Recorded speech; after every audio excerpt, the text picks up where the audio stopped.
अब तक आपको जो कुछ बताया जा रहा था वो मुकम्मल सच नहीं है। आज की वीडियो में आपको उन बातों का बताएंगे, उन राजों का बताएंगे जिनके बारे में ना तो आमना ने बताया और ना ही आमना के शोहर ने। तो आज की वीडियो में आपको कुछ ऐसी ही अंदर की बातों के बारे में बताएंगे जो कि कत्ल होने वाले डिलीवरी बॉय रईस के दोस्त उसके बारे में कर रहे हैं। जैसा कि आप जानते हैं कि कहानी का आगाज तब होता है जब आमना नामी ये शादीशुदा खातून जिसके 3 बच्चे हैं और 9 साल शादी को हो चुकी हैं, वो किसी वेबसाइट से कोई चीज ऑर्डर करती है जिसको डिलीवर करने के लिए एक डिलीवरी बॉय उसके घर में आता है। अब आमना के बारे में उसके मोहल्लेदारों का कहना है कि इस औरत का करैक्टर कुछ अच्छा नहीं। ये औरत जवान लड़कों के साथ बहुत ज्यादा फ्री हुआ करती थी और हंस हंस कर बातें किया करती थी। यही कुछ इसने इस डिलीवरी बॉय यानी रईस के साथ किया है, जिसके बाद रईस के दिल में इसके लिए कुछ फीलिंग्स पैदा हो गई। जैसा कि आप जानते हैं आजकल हमारी सोसाइटी कैसी हो चुकी है, हर किसी के दिल में फ्रस्ट्रेशन है। तो रईस के दिल में आमना के लिए कुछ जज्बात पैदा होते हैं, जिसके बाद रईस आमना को कांटेक्ट करता है। 1-2 बारी आमना रईस की कॉल को काट देती है,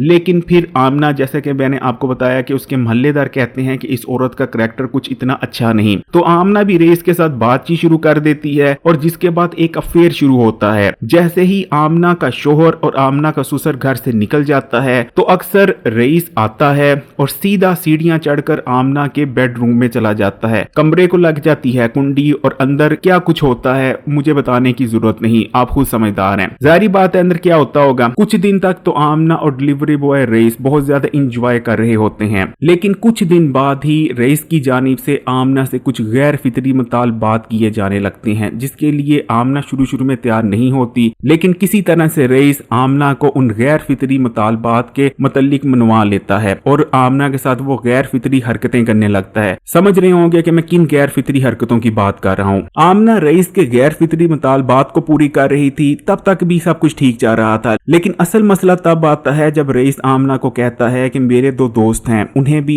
हमारे अफेयर के बारे में पता है और वो चाहते हैं कि वो भी तुम्हारे साथ वही सब कुछ करें जो मैं करता हूँ। जिसके बाद आमना कहती है कि नहीं, मैं उन दोस्तों के साथ ऐसा कुछ नहीं करूंगी और इसी बात को लेकर इन दोनों के दरमियान अनबन शुरू हो जाती है। अब जाहिरी बात है रईस आमना की जान छोड़ने को तैयार नहीं था और आमना अब मजीद रईस के साथ इन तमाम मामलात में आगे नहीं जाना चाहती थी, क्योंकि आमना रईस के 2 दोस्तों के साथ वो सब कुछ करने को तैयार नहीं थी जो वो रईस के साथ किया करती थी। अब यहाँ से ही तमाम मामला शुरू होते हैं, जिसके बाद आमना रईस के नंबर को ब्लॉक कर देती है और अपने शोहर को कहती है कि मुझे एक नई सिम ले दो। कुछ दिन के लिए आमना अपने फोन को भी बंद कर लेती है, जिसके बाद रईस बिना बताए आमना के बार बार घर भी जाता है और इसी दौरान जो आमना का ससुर होता है उसको इस तमाम हरकतों के बारे में पता चल जाता है। मोहल्लेदारों को थोड़ी थोड़ी खबर पहले भी थी, लेकिन जब आमना के ससुर को इन तमाम मामलात के बारे में पता चलता है, यानी आमना और रईस के अफेयर के बारे में पता चलता है, तब जो है ससुर अपने बेटे को यानी आमना के शोहर को ये तमाम मामलात के बारे में बताता है, जहां आमना और आमना के शोहर के दरमियान लड़ाई होती है और आमना घर छोड़कर चली जाती है। तो ये थे वो तमाम अंदर के राज जो कि अब निकल कर आ रहे हैं। इन तमाम अंदर की बातों के बारे में आप क्या सोचते हैं, आपका क्या ख्याल है? जैसे कि ये इंकशाफात किए जा रहे हैं, क्या तमाम मामलात वैसे ही थे या आपके ख्याल में कोई और मामलात भी थे? कमेंट्स में अपनी राय का इजहार जरूर कीजिएगा। वीडियो को लाइक कर दें और मजीद वीडियोस के लिए चैनल को सब्सक्राइब कर घंटी के आइकॉन को दबा दें।